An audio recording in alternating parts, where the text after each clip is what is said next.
在行政院仍然继续在召开记者会，刚刚听到了谈判代表郑丽君副院长，他公开出来讲的谈话内容都是说，现在仍然是谈判最关键的时刻，还在继续努力，会朝着像日本欧盟这种免叠加关税的方式来努力谈判，还要继续谈。我们有我们自己的战略这个战略是台美的最佳，尤其是 AI 的合作模式。但这个战略有办法等于美国可以通过我们修正最后的关税的战略吗？我们真的不知道。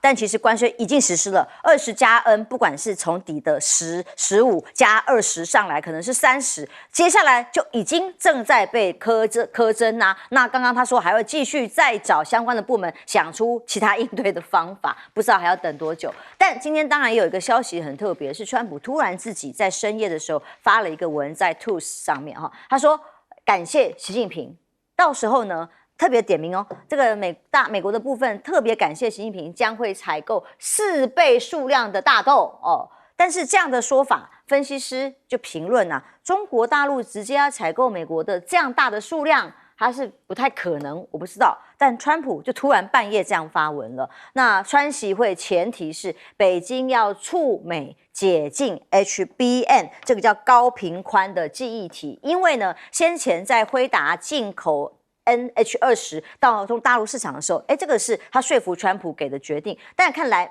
大陆方面不见得想要买单，美方要的是这个2022禁止中国购买相关 AI 晶片但现在呢，2024的时候被禁止的这个 HBM， 现在的中国 AI 晶片被受阻的反而是这一块那如果你要我核心的稀土，那我也要我们核心的 HBM北京希望这一块能够开放在 H20之外，加这个才有意义，否则 H20对他们来讲环境又污染，效用也不大。那所以呢，传出来大陆要松绑了才是最狠 AI 封锁，又等同帮助华为取代辉达吗？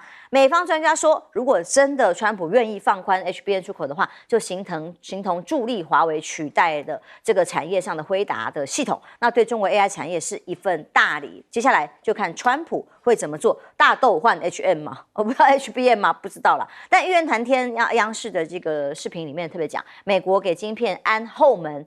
H20不环保也不先进更不安全，这也就是现在这个大陆方面对 H20有疑虑的原因。而辉达发言人说，网络安全对我们至关重要，辉达的晶片没有后门，也不会让任何人透过远端的方式去储存或控制。那当然新一轮的关税已经早就开打，虽然我们的代表说还在谈，但专家们都说美国对他们来讲反而是要趁早买汽车、服装所有的产品。耶鲁大学预算实验室数据显示，目前美国整体的平均关税税额高达17%，是1935年来大萧条最高水平。告诉大家说，反正现在就是你想买的愿望清单，赶快买一买，不然未来所有东西都会涨价，你可能会买不起。而经济学家克鲁曼他公开的讲，美国的经济已经闪黄红灯。停滞性通膨真的来了，这是川普带给美国社会经济最大的冲击。德国官员说，美国的关税政策干扰了全球产业链的稳定，大家根本连供应链要不要叫货，然后要不要订单下单，大家都不知道，因为关税可能当天才知道。那现在已经确定了台湾的产业呢，我们政府说不确定，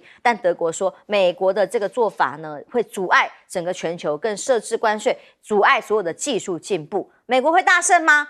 川普一直觉得我这个关税战是让美国发大财，看起来细节却恐怕会得不偿失。在很多的分析都认为尤其是中国大陆掌握在关键稀土供应的这个重点项目，一度限制了出口的话，反而让美国现在为了要放宽这一项，让谈判更不对等。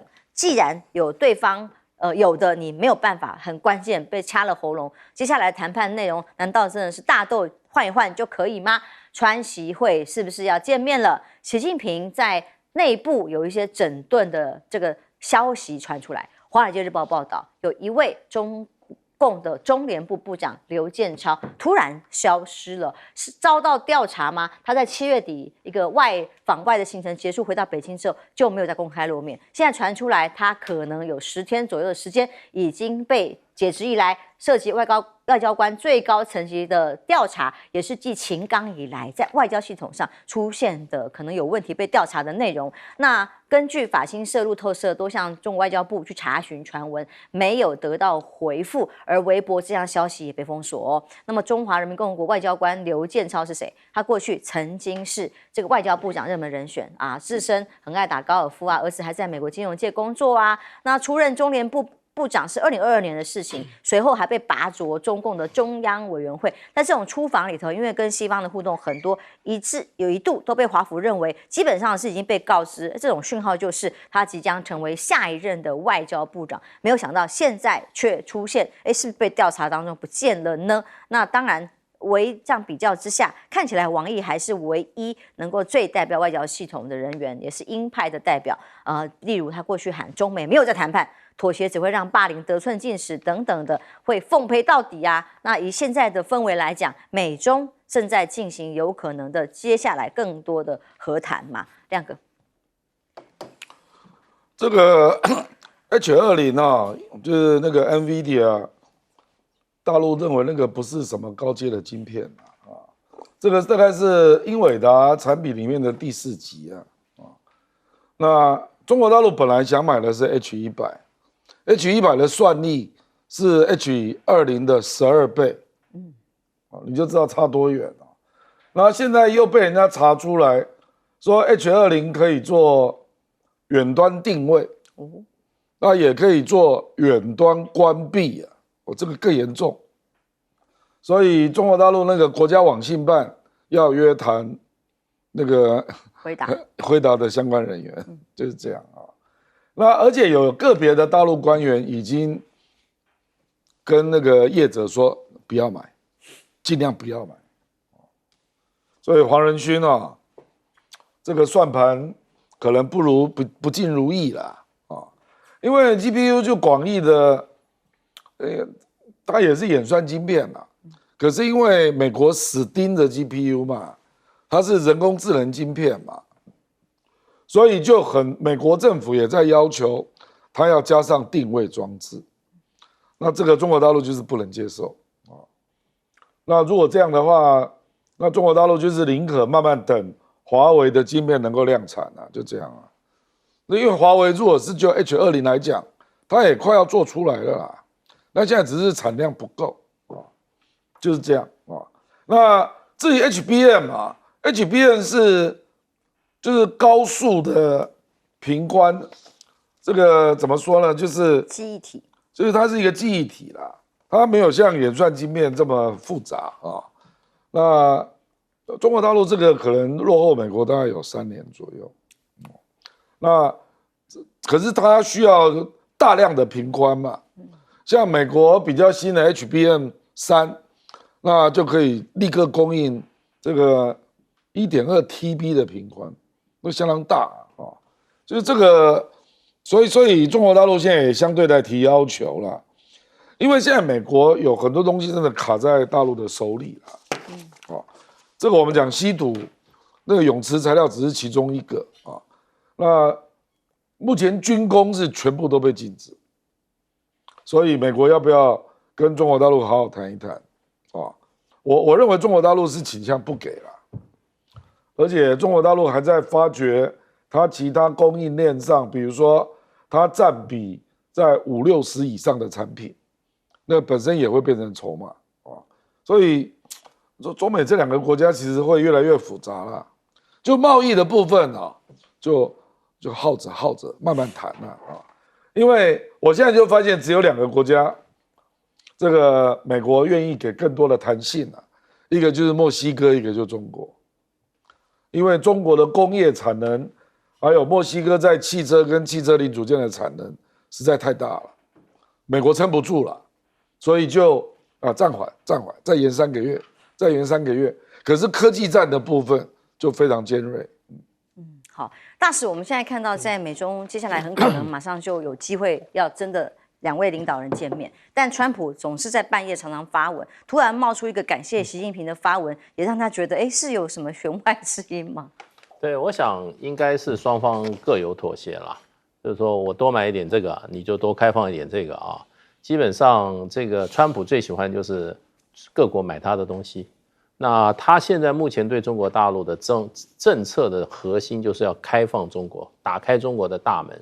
所以前2个礼拜，美国的很多重要企业的 CEO 都在大陆嘛。那其实应该是川普派的这些所谓的探路的这些各界的领袖，基本就是看市场机会在哪里。那中国大陆能够买这个美国的产品的话，对美国来讲的话，对川普来讲的话，对于他这些中西部的这些 MAGA 的选民也是很好的一个交代啊。所以我觉得应该是不会空穴来风，可是他不会讲说你是用什么交换来的，这一定都是相互交换的。所以美国事实上的话，跟中国大陆在经贸谈判现在是什么？大家是在用交换的方式在进行，你开放这个给我，我就开放这个给你。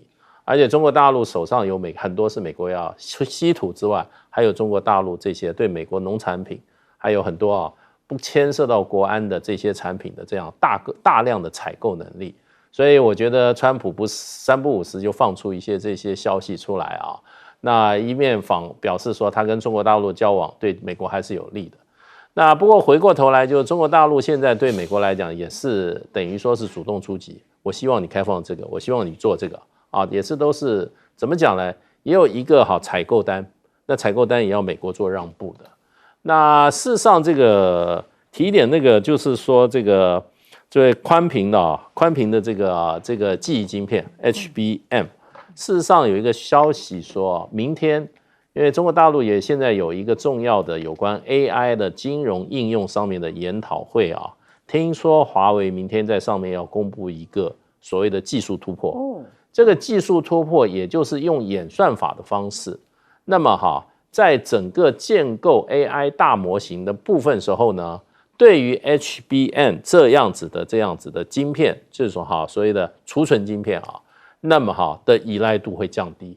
也就是说把 HBM在AI 做大运算模型大运算的过程中，它扮演的角色把它降低。这是中国大陆就跟这个 DeepSeek 走的是一样的路。当然就要看明天它这个技术突破是什么。它用软体解决硬体问题。软体解决硬体。对。不过这个问题中国大陆是一箭双雕，因为它叫 HBM 美国放宽的时候最高兴的是韩国。因为 HBM 出产最多的是海力士跟三星，美国只有美光在生产，可是呢数量很少，所以呢也让韩国也很高兴。的确，这是美中在这种的各种的条件底下，想起我们台积电就觉得心酸，好像都没得谈。美中就是可以互相争取一些谈判空间，这样吗？赖老师。台积电，我们现在最怕的就是说，它数量更多的跑到美国去，然后再把最先进制程的都移到美国，然后再转给英特尔的话，那台湾就真的没了我觉得川普会突然间半夜睡不着，然后会发一个推文，然后希望中国大陆帮忙买它4倍就是现有的4倍左右的大豆，是因为大陆已经把美国这边都不买了嘛。然后事实上是从阿根廷那边买，也从巴西那边买。7月份的时候大陆跟美国的贸易额又减少了例如说它的出口减少了22%左右，这很大所以等于是一直在下降。可是中国大陆的进出口在7月份的时候却双成长就是整体的进口成长，出口也成长，可是美国却呈现负成长，这是代表大陆已经成功的把它的市场往其他的国家来扩展，然后也把其他国家的产品往中国大陆来销。那中国跟美国的贸易额就一直在萎缩。这个对美国的农民来说的话，坦白说，只有一个中国大陆收入高，然后人口又多，因为印度的人口多，但是收入太低了。中国大陆的人口多，收入高，所以它的这个蛋白质肉类的需求量很大。那因此大豆的功能就很多了嘛，除了我们人要吃的豆腐啦、豆浆、豆类的制品以外，动物的饲料很大部分也是从大豆来的。那你想对于美国来说的话，我觉得他们告急了因为生产过剩，如果要不就是毁掉，因为它不可能送给非洲国家，这样会破坏整个行情，所以要不就毁掉，那农民就血本无归。所以我觉得川普急了。那刚刚讲对那你要拿什么东西来交换？那这个时候就传出来就是 HBM 这个东西。可是我个人是觉得是这样子了，因为包括黄仁勋的 H20，首先是网信办约谈，那这个是法律责任哦。网信办是政府机构，找你来谈，说你们的参议员说一定要有后门，而且参议员是物理学博士，他是专家，他也在半导体做过，那你要告诉我书面的证据资料，说你没有，这是法律责任。如果一旦有，这个是会刑事法的哦。第二个，预言谈天就是央视已经说不安全、不环保、不先进，那这个就是告诉大陆的这些业者，过去你没得选择的时候，我们就认了。但是你现在有升腾 910D、910C、920了，你有的选择。你如果再选择 H20，而 H20 网信办已经约谈了，怀疑他有后门。如果一旦有后门，所有的法律责任你业者要负担。你想想看，如果你大陆的业者，他要不要考虑再三？这个大陆的态度很明白了。黄仁勋坦白说，他必须要向中国大陆来证明他的所有的产品都没有后门。那不是跟美国的法律就对撞了吗？以为可以赚这笔钱的啊，好不容易说服川普可以进口，现在看起来大陆方面不买单。好，我们休息一下，马上回来。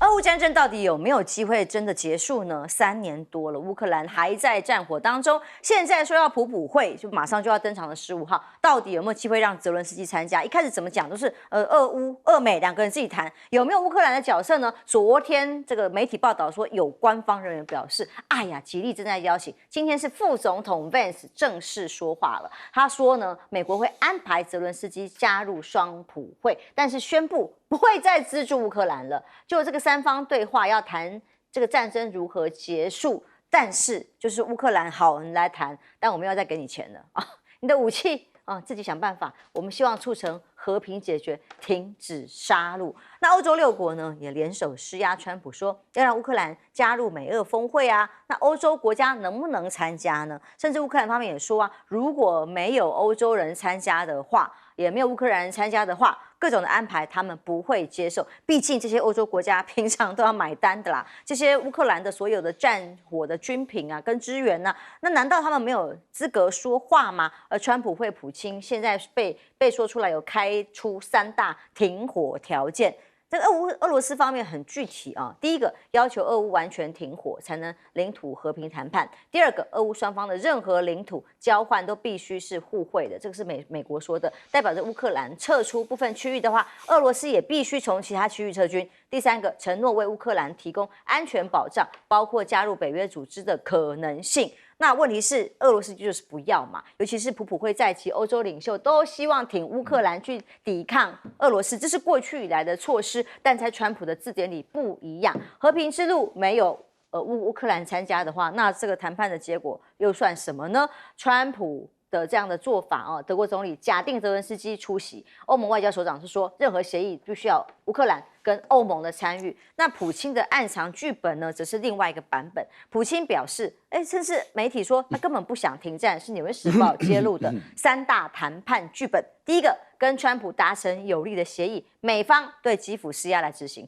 好，第二个，达成协议了，就基辅拒绝，结果美国就跟乌克兰不开心啊，疏远了啊。第三个，按照现况再继续打消耗战，打到底为止。那么，因为要指望乌军的人力，先在俄国的战时经济耗竭，现在的所有的军力在乌克兰方面，真的绝对是站在弱势的一方。所以美俄的被形容叫大戏要上场的时候，打手乌克兰被卖，等于这一场是一个卖乌克兰的会谈吗？尤其地点离俄罗斯很近，在阿拉斯加。那美俄峰会，俄军的攻势却没有停，继续打。那以至于俄罗斯新一轮炮击已经造成了扎波罗热这里的5个人丧生。莫斯科也警告哦，普京跟川普会议之前呢，有很多势力想要挑衅、破坏行动，各种的攻击呢，他们也会密切的去关切。那到底谁要阻止这样的会谈发生？那尤其牵动会关于台海吗？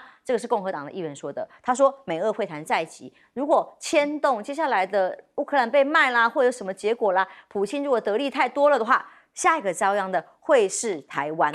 习近平整肃军队，《纽约时报》当然有很多的报道说要动摇军心，影响攻台的能力吗？尤其是最近在刚刚我们提到的几个这个官员，是不是有被整肃军力的领导的重新重整？专家分析，军队的内部有大整肃，恐怕会影响战力，削弱军队将领的信心，迫使北京对台攻击三思而行。这两则报道就是相反的，就一个说马上就要打了，一个就是说这个他可能内部整肃没有空打了这两个报道就已经相反，都是西方的报道。但接下来93大阅兵马上倒数计时了，要展现秀军力的这一个晚上，8月9号夜间到10号凌晨，天安门大概预计会有2.2万人参加，也要展现他的这个军力秀肌肉。亮哥，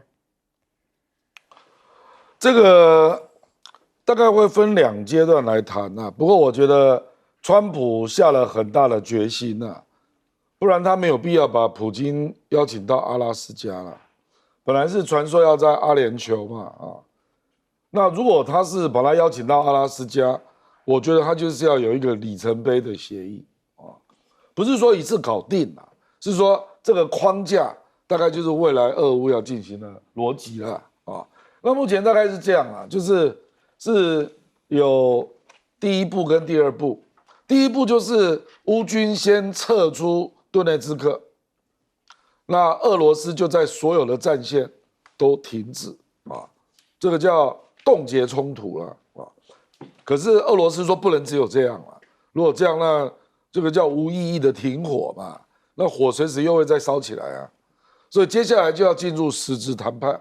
俄罗斯要的不是停火协议，他要的是永久协议所以他条件就很硬他条件就是说那至少克里米亚那个顿巴斯就是卢甘斯克跟顿涅茨克占领区，国际要承认，国际所以就是要承认这就是俄罗斯的领土那川普就讲到领土交换领土嘛，那我觉得川普的意思大概就是说，你俄罗斯额外占的地方你要退那至于这个扎波罗热跟赫尔松怎么谈我觉得俄罗斯会有一定程度的抗拒了，因为他已经占领大概有60-70%了而且这2个地方有一些问题要处理，比如说扎波罗热有那个欧洲最大的核能电厂，俄罗斯怎么可能不要？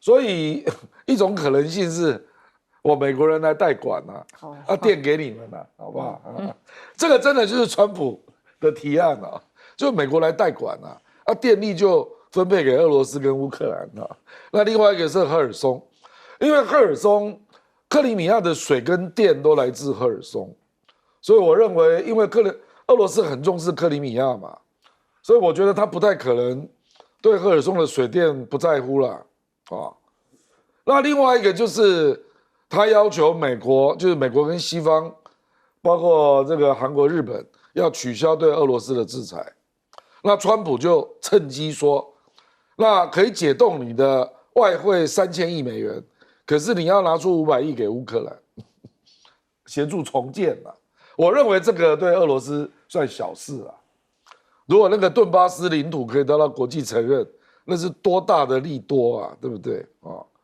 那这个当然就是乌克兰现在在担心的，所以泽连斯基是欧洲各国一个一个打电话拜托他们出来反对可是我觉得泽连斯基也受到压力，因为我刚刚看到他脸书已经改口了。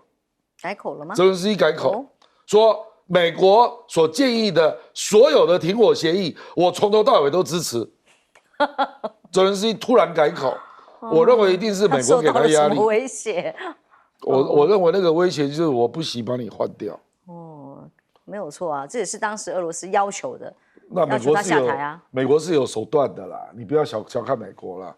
就是泽连斯基昨天跟今天整个改口，他一开始最呛，对，说我们不会接受你们美俄谈出来的条件，就突然改口，真的是不知道这场戏到底怎么演下去。但我看到美方只是态度一直很清楚，反正我就不想再出钱，1毛钱都不想再出了。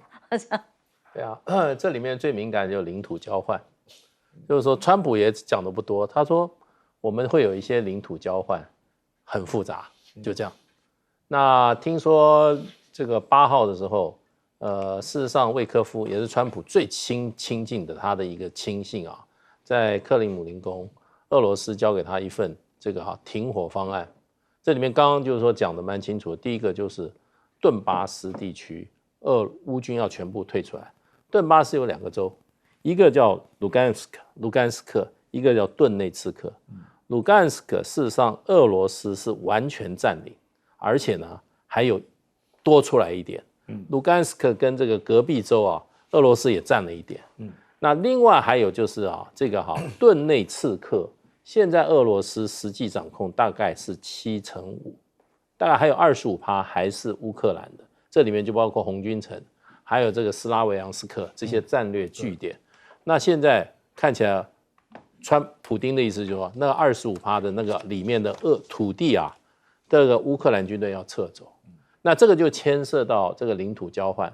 我最近看到一个报道说，这个交换很难，因为呢，这说事实上乌克兰占领俄罗斯的领土只有10平方公里。10平方公里。对，你10平方公里换俄罗斯，那俄罗斯我也还你10平方公里，对不对？那当然就变成就是说，如果乌克兰要撤出现在在这个顿巴斯的还剩下20%的领土的话，那他就有很多地方可以跟俄罗斯谈了。那要谈哪里呢？就是谈这个扎波罗热跟赫尔松。那所以呢，这个部分就是领土交换。我想关键就在这里。那泽伦斯基事实上是本来是没有份的，所以人家说这是新一代的所谓的这个雅尔达密约。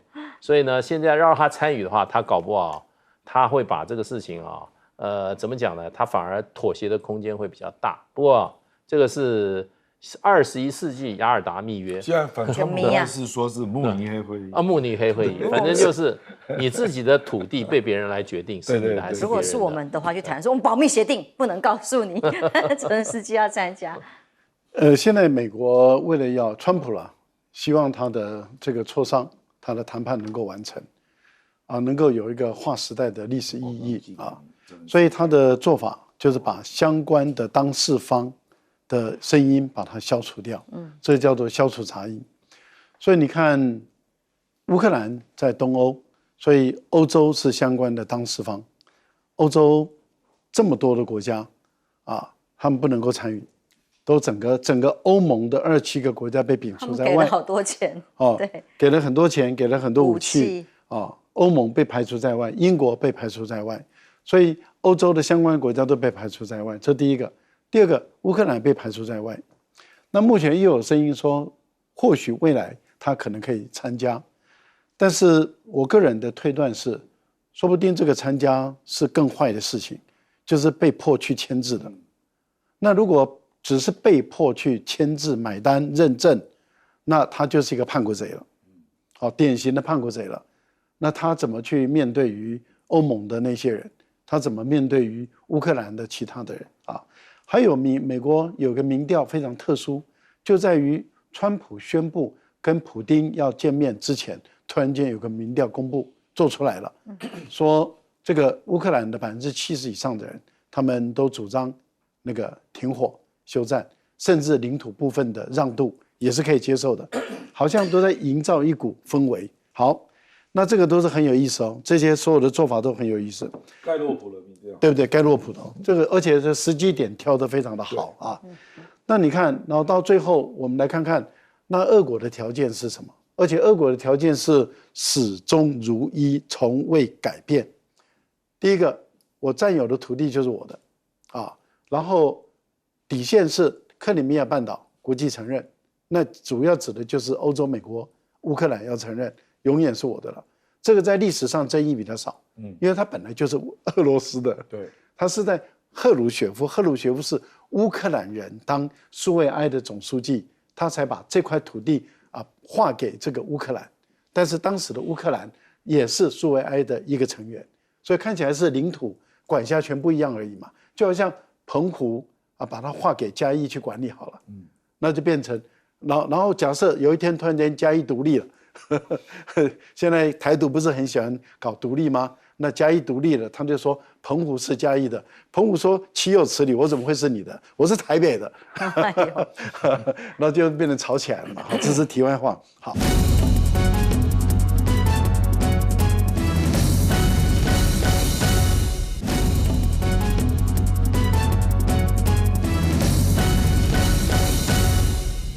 观众平安，欢迎收看 TBS 新闻大白话，我是王浅秋。首先介绍这一节加入我们讨论国际以及国内大白话的来宾，第一位是前驻纽西兰大使谢文吉大使。浅秋好，各位朋友大家好。国际政治专家赖岳谦老师。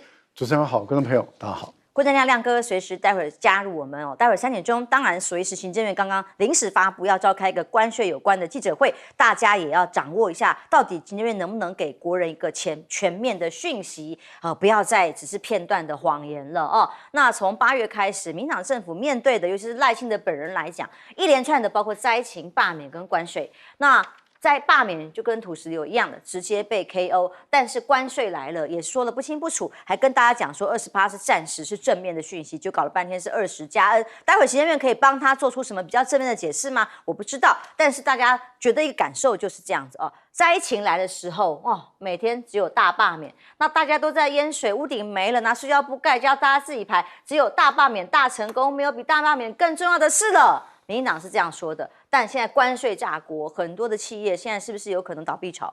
有可能中小企业撑不下去，到底要怎么因应？在这个时候呢，我们却是看到总统每天看灾，灾情已经过了1个月了哈。总统去送水啊，抹头发，刚刚画面我们都看了啊。大家在问20+N 呢，我们关税怎么样啊？总统，他说没空，因为要看灾，不能回答。这个到底是怎么回事？那当总统现在感觉快要变成民进党的黑历史，这是怎么说的？也不是只有这样的PPT 的讨论啊，其实是在曹先生嘴里也是这样说的、啊。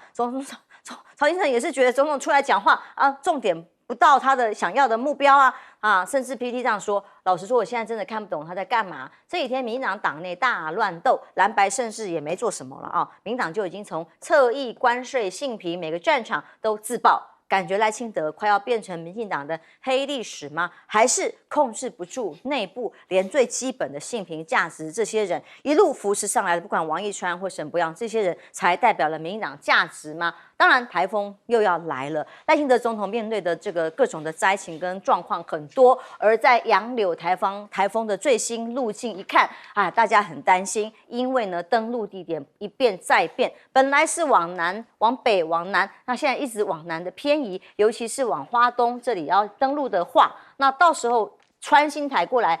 台风虽然过中央山还会好一点，但是呢，在台南这里的灾情，屋顶还没修好，讯号恢复了没？电线杆恢复了没？不知道，所以更是让大家担心，是不是还蛮严峻的这样的台风穿过来的姿态？那 PPT 上讨论是说啊，又要去南部，为什么又说又？当然不能在台风这件事上对灾民。有这个幸灾乐祸的言论，但是当初幸灾乐祸是谁说的呢？是苏贞昌啊。当时行政院长的时候是说，不是都说提供备案很公平有做代志的被淹水就不会淹水啊，有做事情的话就不会淹水吗？那台南淹成什么样子？而赖清德现在只在乎罢免嘛，因为他还是要请全党之力下去823罢免啊，所以罢团一直发奇招，很多是叫做苦肉计嘛，像包括看到了党内人士。所表示的说，现在去路边站这个什么站捷运站口啊路口已经不够了，还要家户拜访，要去按你家门铃吗？徒步扫街这些必要的地方参与活动，争取更多的支持。哇，站在路边大家就已经觉得很扰民了，你还去按大家的门铃吗？不可思议，甚至还有罢团在受访用哭的，他说非常的悲情，因为这些罢团站出来说，你们不知道啊，大家懂的人都很焦虑，为什么还有一堆人很麻木，不知道大罢免失败到底有多严重？到底有多严重呢？它会比灾情严重比我们的接下来面临的关税严重。我们不知道到底政府要做什么，最新关税谈判卡关卡在哪里？川普发了文等等的。我们先来看《华盛顿邮报》最新的说法，分析是认为独家取得贸易文件，告诉大家说，美国政府计划敦促台湾这些国家要大幅的增加军费，扩大军事购买的规模。那么美国官员也直接向亚洲啦、中东、非洲国家施压。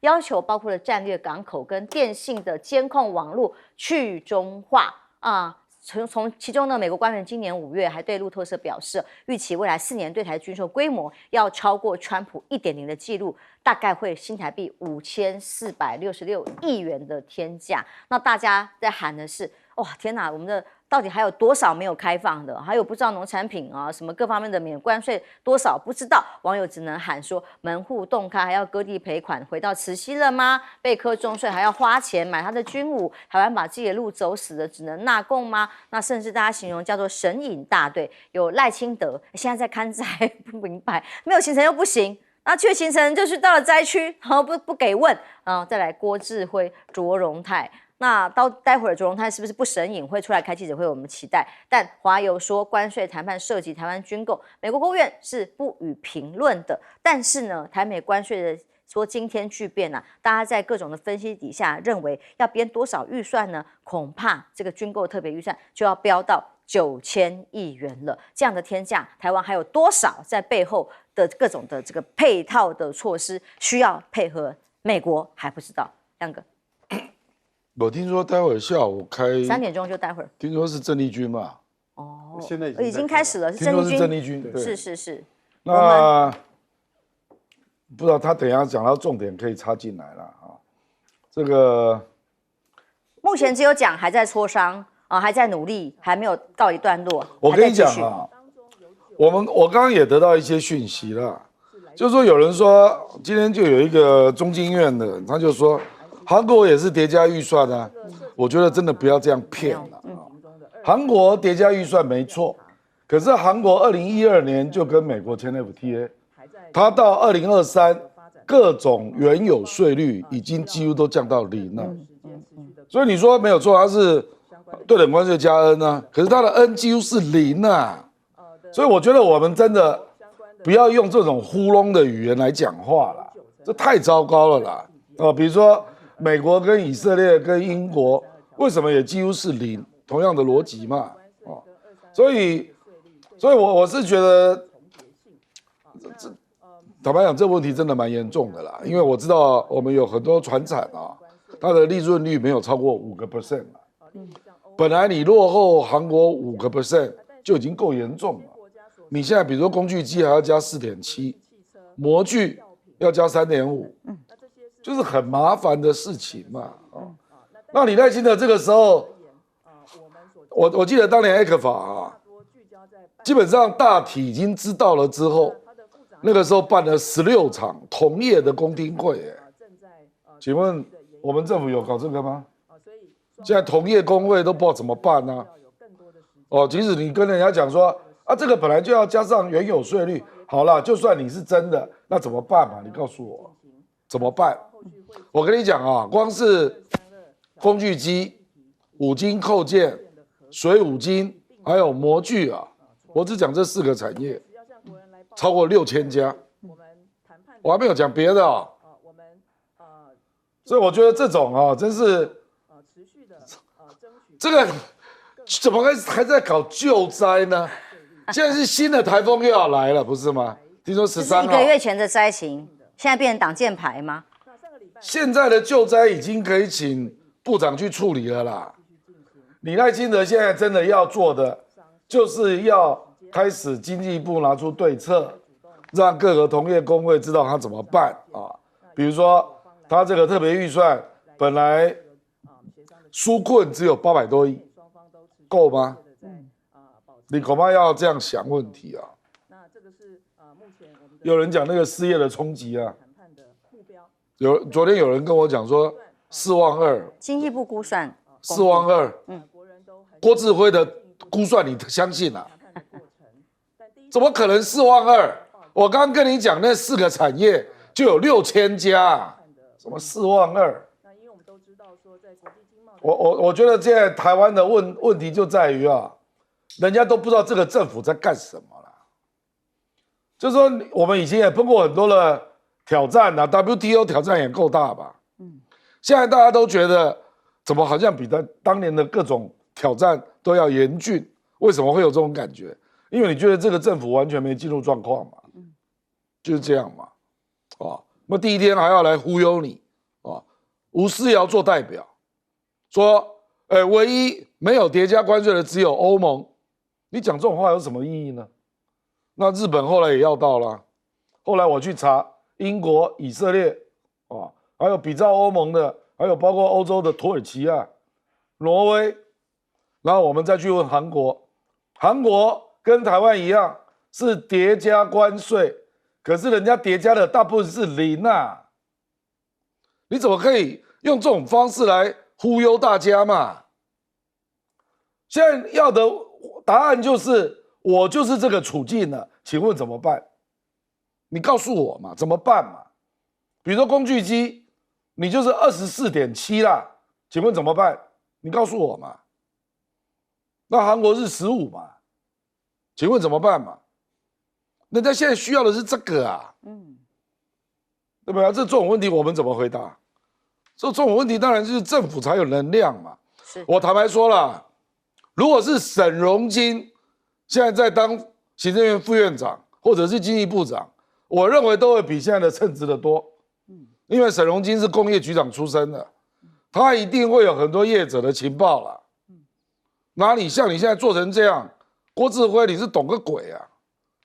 行政院秘书长龚明鑫那也是学者嘛，是你并没有现在这样工业局这样的一个能力，所以我觉得现在真的是糟透了啦。好，刚刚现在记者会持续在进行的是郑丽君，他是我们谈判代表，他谈了什么呢？他说20%并不是我们追求的目标，那我们目标是什么呢？目前都还在谈。那现在所有的这个项目里面，后续谈判希望越快越好，能够降低产业的压力。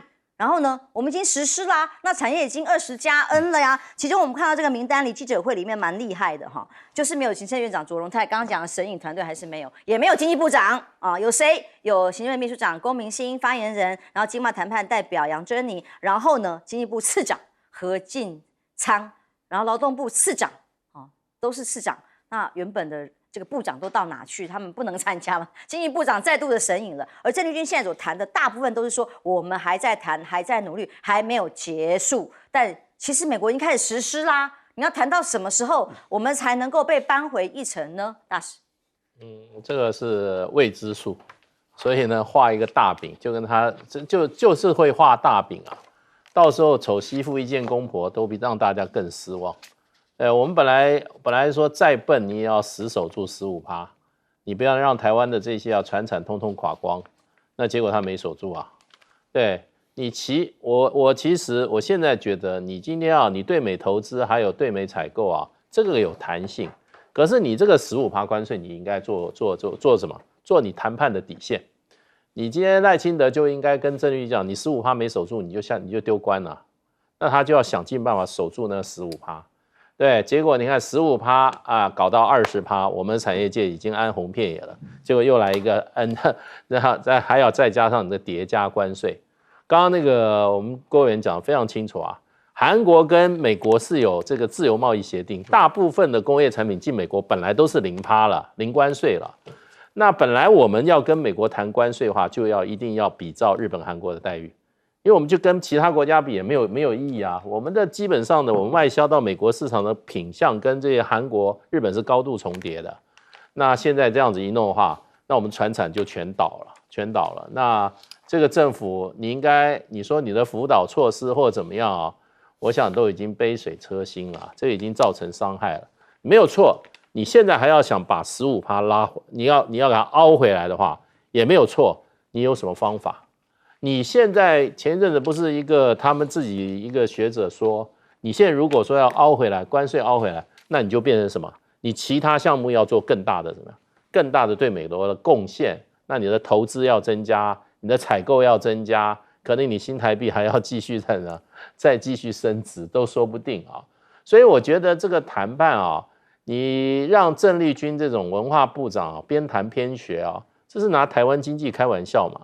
你用那个郭志辉这样子完全在状况外的，连记者会他坐不上桌的经济部长，那你不是拿台湾经济，你要拿台湾经济去撞墙郭志辉在你会比较放心吗？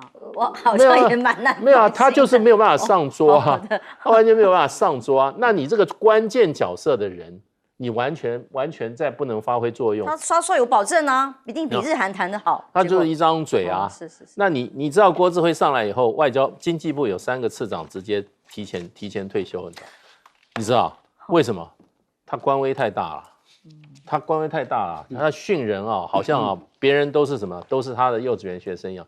结果这3个都是真正有专长的。结果呢，真正能打仗的将领全部先被他怎么样赶走了，然后剩他一个人外行，现在领着千军万马也没有用啊。所以不应该搞得这么差的，搞得这么差就是人祸，不是天灾，现在变成人祸了。那这些郑丽君以下的这些人要好好把他们检讨一下，换一批人吧，不要让他们在这边讲他们自己都搞不懂的事情啊。因为主要是大家在问总统府为什么不发言，行政院为什么不发言，卓荣泰为什么不见了，经济部长呢？那大家都在问说，你只是告诉我们4月份经贸办发了一个记者会的说明，新闻稿就说早就告诉你了。所以我想今天记者会是因为来自于大家联民党内那么多人的愤怒，但记者会开到目前为止，我刚刚看不到任何具体的内容啦。很多媒体上面写的只说郑丽君表示这20发跟那个赖清德新闻稿一样就是不是终点。我们还在努力，还在谈，我想尽办法让大家的冲击更小一点。那我还是看不出来，冲击已经正在。那人家现在怎么接单？对啊，现在进行式正在发生呢。